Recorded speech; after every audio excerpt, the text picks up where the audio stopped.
বন্দে পুরুষোত্তম, বন্দে পুরুষোত্তম। পরম প্রেমময় দয়াল শ্রী শ্রী ঠাকুর অনুকূলচন্দ্র চরণ কমলে আমার কোটি কোটি প্রণাম জানাই। পরমাধ্যায় জগৎ জননী শ্রী শ্রী বড়মার চরণ কমলে আমার কোটি কোটি প্রণাম জানাই। পরম পূজ্যপাদ শ্রী শ্রী বড়দাস চরণ কমলে আমার কোটি কোটি প্রণাম জানাই। পরম পূজ্যপাদ আচার্যদেব শ্রী শ্রী দাদার চরণ কমলে আমার কোটি কোটি প্রণাম জানাই। ঠাকুরবাড়ির সকলের চরণেই আমার কোটি কোটি প্রণাম জানাই। শ্রদ্ধেয় দাদা মায়েদের এবং গুরুজনদের, যারা শুনছেন এবং বা ভবিষ্যতে শুনবেন, চেনা অচেনা সকলের কে আমার বিনম্র শ্রদ্ধা, ভালোবাসা, নমস্কার, জয়গুরু জানাই। আমার তেমন বলার ক্ষমতা নেই ঠাকুর সম্বন্ধে।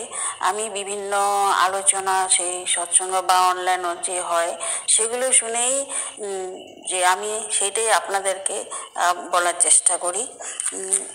হয়তো আপনারাও শুনে থাকেন সেগুলোকেই আবার দোহারা করা হয়, তাতে আমারও আবার সেটাই মনে থেকে যায়, আপনাদেরকেও আমার বলা হলো। তো এখানে আমরা আমাদের মানব জন্ম সেই দুর্লভ জন্ম, বহু পুণ্যের ফলে দেবানুগ্রহে এই জন্ম লাভ হয়ে থাকে, আমরা জন্ম পাই, অনেক স্বীকৃতির ফলে এই জন্ম হয়। কেননা যখন আমরা দেখি কত কোটি কোটি সেই স্পার্ম আসে, শুক্রকীট, কিন্তু তার মধ্যে একজনই জয়ী হয়ে, যে ঠাকুরের সাথে সংযুক্ত থাকে, তারই স্ট্রং থাকে, সেই জয়ী হয়ে সেই যুদ্ধে সে জয়ী হয়ে সেই জন্ম হয়ে আসে। এবং সেও আবার সেই রকম পরিবার থেকে, সেই ঠাকুরের দীক্ষিত পরিবারে হলে তো ভালোই, আরও ভালো হয়ে বেরিয়ে আসতে পারে। তো এখানে শাস্ত্রের যে গুরু রহস্য আছে, যিনি আমরা সদ্গুরু কাকে ধরব, তো যিনি শাস্ত্রের গুরু রহস্য জানেন, অবীর্যুন অর্থাৎ নিষ্পাপ, অকামহত, জীবের হিত ব্যতীত যাহার অন্য কোনো অভিসন্ধি নাই, যিনি অহিত কৃপা সিন্ধু, আর যিনি ব্রহ্মকে বিশেষ করিয়া জানেন, তাহাকে প্রত্যক্ষ করিয়াছেন, সেই ব্যক্তি গুরু হবার যোগ্য। এমন গুরুকেই আমাদেরকে ধরতে হবে। আমাদের জীবনে চলার পথে প্রথম মাই গুরু, তারপরে বিভিন্ন শিক্ষার মাধ্যমে আমরা গুরু পাই। আরও জীবনে আগে পথে চলার জন্য যে গুরুকে আমাদের দরকার, সেটাই এখানে সেই দাদা আলোচনা করেছেন, আলোকপাত করেছেন। সেটাই আমি বলছি যে সদ্গুরুর মধ্যে আবার সূক্ষ্ম স্তরভেদ আছে। সদ্গুরুদিগকে দুই শ্রেণীতে বিভক্ত করা যায়। প্রথম তত্ত্বপুরুষ বা অবতার বা পুরুষোত্তম, আর দ্বিতীয় তত্ত্বজ্ঞ বা মহাত্মা, মহাপুরুষ। তত্ত্বপুরুষগণ সর্বগুণ জ্ঞান ও শক্তি সম্পন্ন হইয়া নরদেহে অবতীর্ণ হন, এবং তত্ত্বজ্ঞ পুরুষগণ সাধারণভাবে অভ্যাস ও তপস্যাদির দ্বারা তত্ত্ব উপলব্ধি করিয়া জ্ঞানী হন। তত্ত্বপুরুষ বা অবতারগণ স্পর্শ ধারা, এমনকি কেবলমাত্র ইচ্ছার ধারায় অপরের ভিতরে ভগবত উদ্ভাব সঞ্চার করিয়া দিতে পারেন। অতি দুরাচার ব্যক্তিকে মুহূর্তের মধ্যে সাধুরূপে পরিগণিত করিবার শক্তি তাহাদের আছে, কিন্তু সেই জন্যই যে তাহারা সর্বদাই ওইরূপ শক্তি প্রয়োগ করিয়া থাকেন তাহা নহে, বরং তাহারা সহজ সরল সাধারণ মানুষের মতোই জগতে বিচরণ করিয়া থাকেন। ইহারা সকল গুরুর গুরু ও নরদেহে ভগবানের শ্রেষ্ঠ অভিব্যক্তি। তাই ঠাকুর বলেছেন যে সদ্গুরু কি লাভে, ভগবত লাভের শ্রেষ্ঠ বা একমাত্র উপায়। তত্ত্বজ্ঞানের পিপাসা উদয় হইলে সদ্গুরু সন্ধান করতেই হবে, এবং এছাড়া তত্ত্বজ্ঞান ছাড়া আমাদের জীবনে সদ্গুরু নিতেই হয়। তো সদ্গুরুর কি কি লক্ষণ আমাদের সেটা জানতে হয়। তো সেই লক্ষণগুলো দেখে আমাদের সেই সদ্গুরুকে ধরতে হবে।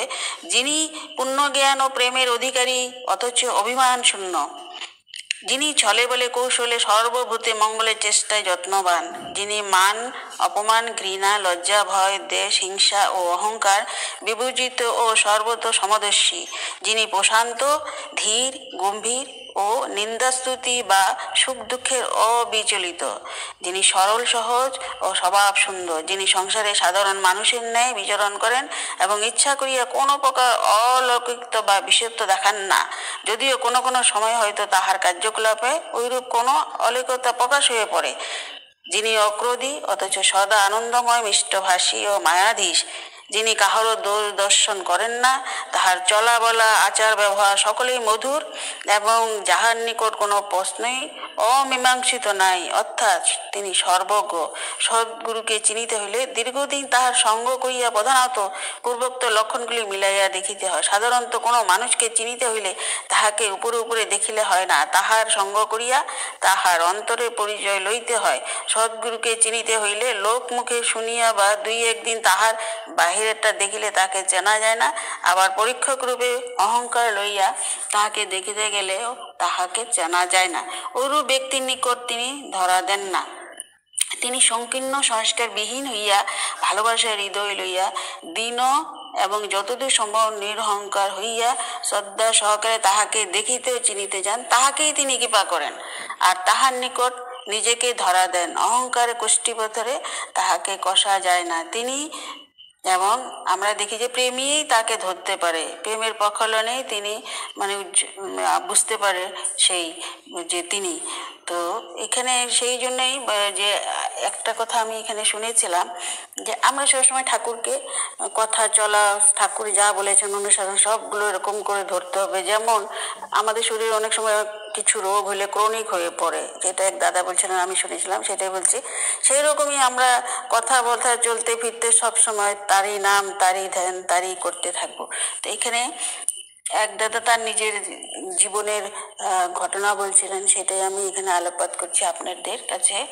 তো সেই দাদারা মানে তীর্থ একবার ঘুরতে বের হয়েছিলেন। সেই বড় কামারা রুম, রেলের যে যায় ডাব্বা, সে তাতে অনেক রকমের মানুষ তাতে গেছে, নানান ধরনের ছেলে, কম বয়স ছেলে, বড় ছেলে, বুড়া, সবাই মিলে। তো সে মানে নানান জায়গায়, সেটা হলো ঋষিকেশ, অজন্তা, এলোরা, কানপুর, লখনৌ, এলাহাবাদ, এইসব ওই ঔরঙ্গাবাদ, গোয়ালিয়র, এই বিভিন্ন স্থান বেশ মানে ঘুরতে ঘুরতে যথারীতি ওনারা হরিদ্বারে আসেন। তো সেই মানে রিজার্ভেশন কামারার মধ্যে সবাই মানে রান্নার মানুষ টানুষও নেওয়া হয়। তো আরও অনেকেই গেছেন ওখানের ভিতরে। তো এইভাবে ওনারা আনন্দেই মানে সকলের লগে ঘুরতে ঘুরতে লাস্ট শেষ স্টপেজ ছিল হরিদ্বার। তো ওইখানে স্নান করতে নামার সময় ব্রহ্মকুণ্ডে শিকল ধরে স্নান করতে হয়। তো ওনার বয়স তখন ছোট ছিল, তো উনি সাঁতার না জানার জন্য শিকল ধরলেন না, এবং সেই খরস্রোতা মানে নদী, গঙ্গা নদীর জলে নিমিষের মধ্যেই অনেকটা দূরে সেই বিপদ রেখা পার করে ভাসিয়ে নিয়ে গেল। তো সেই রেখার পার হওয়ার সাথে সাথে উনি ভাবছেন যে এবার আমার মৃত্যু অনিবার্য। তখনই ওনার মা বাবাও দেখলেন এই অল্প সাঁতার জানে, ওকে ধরতে গেল, কিন্তু ওকে ধরতে পারলো না। কি করলেন, ওরা ব্রিজের তলায় ঝুলন্ত শিকলে ধরে থাকলেন। এটা ছাড়লেও নিজের মৃত্যু, এদিকে ছেলেও ভেসে যাইতেছে ওর পায়ের তলা দিয়ে। দেখতেই পাচ্ছেন যে বিভৎস দৃশ্য। তো তাই দাদা বলছেন যে সেই যে ভেসে যাওয়াটা, তিনি মানে এখনো রাত্রে ঘুমালে সেই মানে স্বপ্নই আসতে থাকে তিনি ভেসে যাচ্ছেন। যাই হোক, সেই সময় তিনি দেখলেন যে ওনাকে কে যেন সেই জলের নিচের থেকে তুলে মানে সে তীরে নিয়ে গেল। তো সেই তীরে আসার পরে দেখা গেলো উনি অত জলও খান নাই। তো দূরে ওনার বোন ছিল পারে, দেখলেন বোন কাঁদছে, ওকে যাই এসে সান্ত্বনা দিচ্ছেন। আর এইদিকে ওনাকে যে উঠিয়েছিল সেই সন্ন্যাসী, ওনাদের মাকেও বললেন যে আপনি শিকল ছেড়ে আমার হাত ধরেন। ওনারা ভয় পাচ্ছেন। তো যেহেতু সেই সন্ন্যাসীর একটি হাত ছিল, সেই একটি হাত দিয়েই কি ওনার দুইজনকে বাঁচিয়ে নিয়ে আসলেন, সেই মা বাবাকে। তো তখন ওনার মা তো ওকে দেখে খুব রাগে গেল যে তোর কেন তুই শিকল ছাড়লি বলে ওনাকে থাপ্পড়ও মেলে দিয়েছিল, যে তুই ভবিষ্যতে তখন আর এরকম করবি না। হ্যাঁ, তো যাই হোক, এইভাবে তিনি পরের দিন ওনার মা সেখানে পূজা টুজা দিলেন, গঙ্গা পূজা দিলেন, এবং আশ্চর্যজনক যে অনেক খবর করলেন সেই সাধুর। অনেকের থেকে সবাই ওরা বললো না, স্থানে এরকম হস্তবিহীন কোনো মানুষকে তো আমরা কোনো দিন দেখি নাই।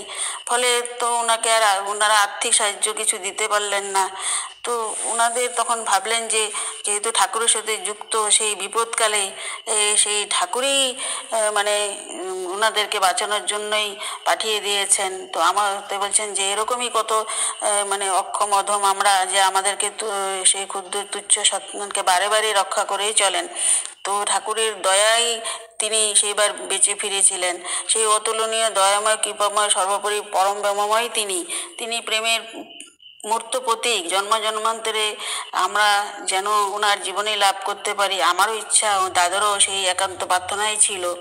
তো এইভাবে গভীর ইষ্টমুখী থাকলে, নিষ্ঠার সাথে যদি থাকে মন এবং ইষ্টভূতি সেই মহাযজ্ঞ করে চললে সব বিপদ আপদে এবং সেই দূরে চলে যায় সেই পরম পিতা। তাই যতই বিপদ আসুক, যেমনই হোক, প্রাণ ইষ্টভূতি আনে আনে সবার পরিত্রাণ।